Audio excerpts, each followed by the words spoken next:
नमस्कार नमस्कार नमस्कार। कैसे हो, किसी बताइए एक बार। हाय, हेलो एवरीवन। कैसे हो सभी? फाइन हो गए, बढ़िया हो गए और ढेर सारे मजे के साथ हो गए। Welcome back to the channel Eduzone, the हमारा प्यारा चैनल। स्टार्ट करते हैं आज की इस वीडियो को। बेसिकली आज की वीडियो किस टॉपिक पर है?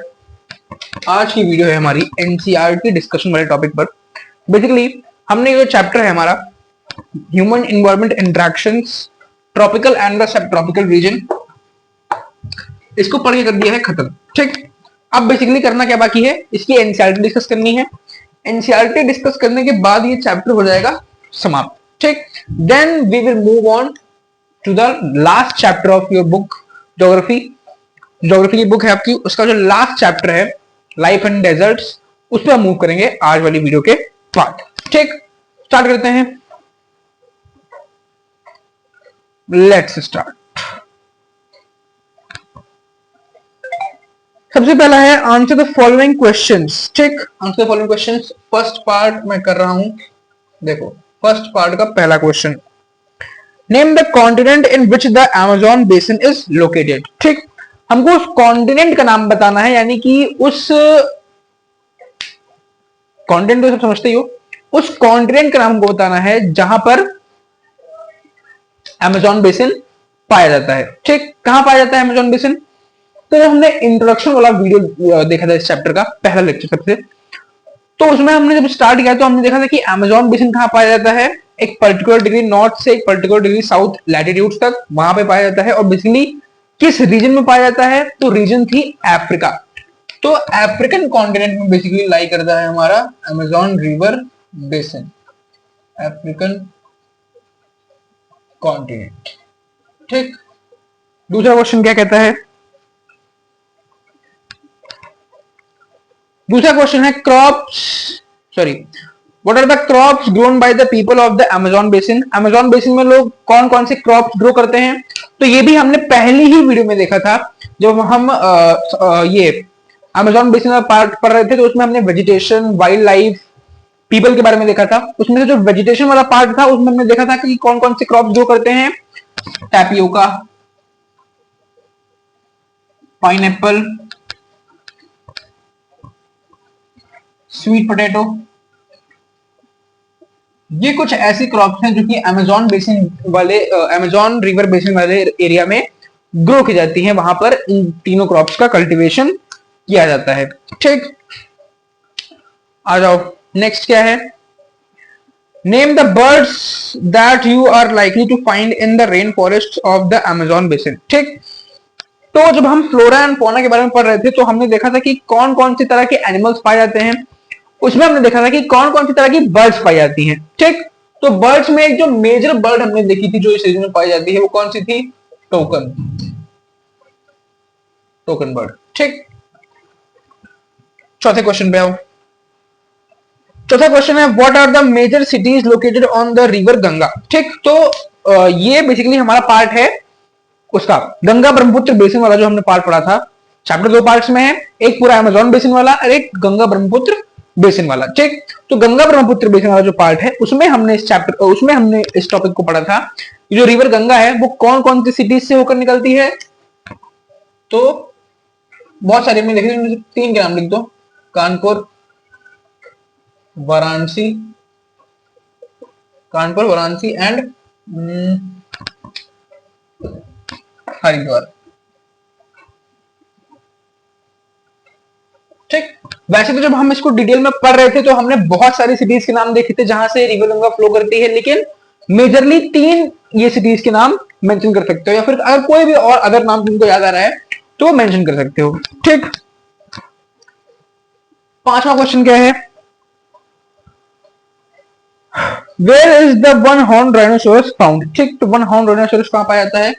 गंगा ब्रह्मपुत्र बेसिन वाला जो पार्ट है वहां पे, in the Ganga Brahmaputra basin.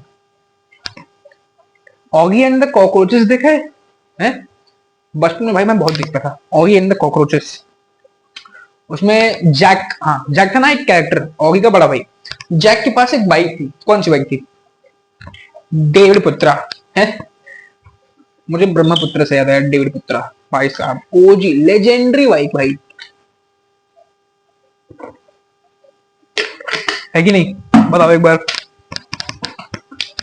चलो अब चलते हैं MCQs, multiple choice questions. Multiple choice question की तरफ चलते हैं। पहला क्वेश्चन क्या कहता है? Toucans are a type of birds, animals, crops. ठीक, टोकन्स क्या है? बर्ड्स हैं, एनिमल्स या फिर क्रॉप्स हैं, अभी लिखा ऊपर। ठीक, टोकन्स क्या है? Toucans are kind of birds. ठीक, दूसरा क्वेश्चन क्या कहता है? दूसरा क्वेश्चन कहता है manioc is the staple food of Ganga basin, Africa, Amazon. तो आई थिंक गंगा बेसिन जाना चाहिए। क्यों? क्योंकि अफ्रीका और अमेजोन तो सेम हो जाएगा। आई थिंक गंगा बेसिन जाना चाहिए, तो it should be Ganga basin, या फिर अमेजोन कर सकते हैं। अमेजोन कर दो, अमेजोन। ठीक, ये बेटा वो अमेजोन नहीं जहां तो अपने खिलौने मंगाते थे बचपन में। ठीक, तीसरे पे आओ। तीसरा क्या है? Kolkata is located on the river Hooghly, orange, Bhagirathi. है ऑरेंज? ऑरेंज कोई रिवर है? ठीक है, होगा, लेकिन हमारा जो आंसर है वो है हुगली। हुगली रिवर हुगली रिवर के माउथ पे कोलकाता सिचुएटेड है। ठीक, चौथा क्वेश्चन क्या है? चौथा क्वेश्चन है deodar and firs are a type of coniferous trees, deciduous trees और श्रब्स। अच्छा, अब ये वाला पार्ट हमने कहां पढ़ा है? जब हम गंगा ब्रह्मपुत्र बेसिन वाला पार्ट पढ़ रहे थे, तो उसी में हमने देखा था कि जो गंगा ब्रह्मपुत्र बेसिन है वो बहुत बड़ा बेसिन है, मतलब एक बहुत बड़े एरिया में पाया जाता है। ठीक, तो उसमें माउंटेन्स भी आते हैं, प्लेट्यूज भी आते हैं, प्लेन्स एरियाज भी आते हैं।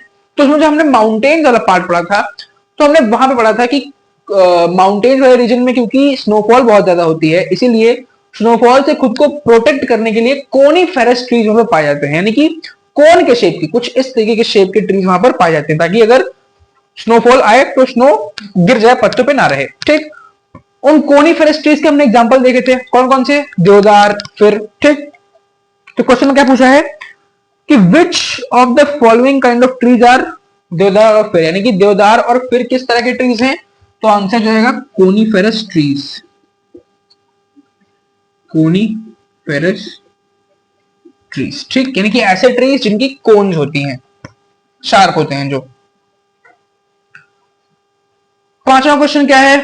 Bengal tiger is found in mountains, delta region, Amazon. ठीक, तो आसाम का जो डेल्टा रीजन है वहां पे पाया जाता है, सुंदरबन डेल्टा। ठीक, डेल्टा रीजन, डेल्टा रीजन। आओ मैच द फॉलोइंग खेलते हैं, जोड़ी बनाते हैं भाई, जोड़ी। आओ, तीसरा है मैच द फॉलोइंग। पहला है कॉटन टेक्सटाइल। ठीक, तो कॉटन टेक्सटाइल को कहां मैच कर सकते हैं बताओ? असम में terrace farming, sericulture, slanting roof, Ganga plain, Varanasi, fish. I think Ganga plain में मैच कर सकते हैं, ऑप्शन ई। ठीक, इसको मैच कर सकते हैं अपन लोग ई से। दूसरा क्या है? मेलोका। ठीक, मेलोका का आंसर क्या जाएगा? Assam, terrace farming, sericulture, slanting roof, Ganga Brahmaputra plain, Varanasi या फिर fish. Slanting roof, slanting roof, option number D. तीसरा पिराना। पिराना क्या है? एक तरह की फिश है। ठीक, ये कहां पाई जाती है? एडिशनल क्वेश्चन ले लो, कहां पाई जाती है? बोलना, कहां पाई जाती है? पिराना एक फ्लैश ईटिंग फिश है, यानी कि जो दूसरे फिशेस को खाती है, और ये अमेजोन रिवर के अंदर पाई जाती है। फिर क्या है? Silk worm. सिल्क वॉर्म क्या करते हैं? सेरिकल्चर। तो फोर्थ का होगा सी, फोर्थ का सी, सेरिकल्चर। फिफ्थ है काजीरंगा। काजीरंगा एक नेशनल पार्क है जो कि कहां पर है? आसाम में, यानी कि ए से मैच होगा। ठीक, क्लियर है? नेक्स्ट चौथा है गिव रीजन टाइप क्वेश्चंस। ठीक, गिव रीजन टाइप क्वेश्चंस। सबसे पहला क्वेश्चन क्या पूछ रहा है, the rain forest are depleting. ठीक, तो जो रेन फॉरेस्ट हैं वो डिप्लीट हो रहे हैं, यानी कि धीरे धीरे खत्म हो रहे हैं। क्यों खत्म हो रहे हैं? तो याद करो, अपनी जो बुद्धि पे तुम्हारे वो धूल की लेयर है ना, उसको हल्का सा साफ करो और याद करने का ट्राई करो कहां पाए जाते हैं, मतलब सॉरी, क्यों धीरे धीरे करके जो रेन फॉरेस्ट हैं वो डिप्लीट हो रहे हैं, धीरे धीरे करके खत्म हो रहे हैं। तो देखो, जब हमने ये वाला पार्ट पढ़ा था रेन फॉरेस्ट में ही, अमेजॉन बेसिन वाले पार्ट में ही, तो हमने पढ़ा था कि रेन फॉरेस्ट के डिप्लीट होने के, उनके खत्म होने के दो मेजर कारण है, दो मेजर रीजन है। क्या क्या रीजन है? सबसे पहली चीज तो क्योंकि बहुत ज्यादा ट्रीज वहां पाए जाते हैं, बहुत ज्यादा वुड का सोर्स है वो, यानी कि बहुत ज्यादा लकड़ी का सोर्स है वो, जिसकी वजह से जो इंडस्ट्रीज है वो वहां से बहुत ज्यादा पेड़ों की कटाई करती हैं, एक एक्सटेंसिव लेवल पे पेड़ों की कटाई करती हैं, जिसके चलते रेन फॉरेस्ट डिप्लीट हो रहे हैं। दूसरा रीजन क्या था? दूसरा रीजन ये था कि रेन फॉरेस्ट खुद अपने डिप्लीशन का एक कारण है। कैसे? क्योंकि रेन फॉरेस्ट में इतने लंबी लंबी हाइट के ट्रीज पाए जाते हैं कि ग्राउंड तक सनलाइट पहुंच नहीं पाती है। जब ग्राउंड तक सनलाइट पहुंच नहीं पाती है तो जो ग्राउंड वाले पेड़ हैं, जो जस्ट ग्रो होना स्टार्ट हुए हैं, वो ग्रो नहीं कर पाते हैं। ठीक, तो दो पार्ट में इसका आंसर जाएगा। डिप्लीशन क्यों हो रहा है, इसका आंसर दो पार्ट में जाएगा। सबसे पहला, हाई हाइट ऑफ ट्रीज। ठीक, ये मैंने कीवर्ड दिया है, इससे आंसर बनाना। ये हाइट ऑफ ट्रीज जो है वो इतनी ज्यादा होती है रेन फॉरेस्ट वाले एरियाज में कि जो नीचे वाले रूट, जो नीचे वाले प्लांट्स होते हैं, उनको न्यूट्रिशन नहीं मिल पाता, उनको सनलाइट नहीं मिल पाती, इसके चलते वो ग्रो नहीं कर पाते हैं। ठीक, दूसरी चीज क्या है? Extensive cutting. एक्सटेंसिव कटिंग, पेड़ों की बहुत ज्यादा कटाई होने की वजह से, बहुत ज्यादा वहां से एक्सट्रैक्ट करने की वजह से वुड को, वुड रिसोर्स को, वहां का डिप्लीशन हो रहा है। तो दो मेन रीजंस हैं, पहला हाइट ऑफ ट्रीज और दूसरा एक्सटेंसिव कटिंग ऑफ ट्रीज। फिर है paddy is grown in the Ganga Brahmaputra basin. Paddy यानी कि राइस, उसको गंगा ब्रह्मपुत्र बेसिन वाला रीजन क्यों ग्रो किया जाता है? ये पहला क्वेश्चन था, ये दूसरा है। तो सिंपल सा है, fertility. Fertility, Ganga Brahmaputra basin वाला जो रीजन है उसमें एलुवियल सॉइल पाई जाती है। एलुवियल सॉइल बहुत फर्टाइल सॉइल होती है, इसी के चलते उस एरिया में पैडी ग्रो की जाती है। क्योंकि पैडी को बहुत ज्यादा न्यूट्रिशन और बहुत ज्यादा वाटर चाहिए होता है, और वो दोनों ही चीज अवेलेबल है कहां पर? गंगा ब्रह्मपुत्र प्लेन वाले रीजन में। ठीक, इसी के साथ एक और चैप्टर समाप्त, सेकेंड लास्ट चैप्टर जो है ज्योग्राफी का, वो होता है समाप्त। Chapter 6 is completed. Now next हमारा क्या है? नेक्स्ट बिग थिंग अगर हम बात करें तो नेक्स्ट चीज क्या है? नेक्स्ट चीज है अपने पास ज्योग्राफी का चैप्टर नंबर 7 और इस बुक का आखिरी chapter, life in desserts. Life in desserts. ठीक, लाइफ इन डेजर्ट्स, इसको हम पढ़ेंगे, कल से उठाएंगे इस चैप्टर को। 3 से 4 दिन का चैप्टर है। ठीक, खत्म कर देंगे इसको और फिर इस बुक को हम कह देंगे टाटा एंड बाय बाय। ठीक है, आज की क्लास में इतना ही, मिलते हैं नेक्स्ट क्लास में। अपना ध्यान रखो, मुस्कुराते रहो। Bye bye.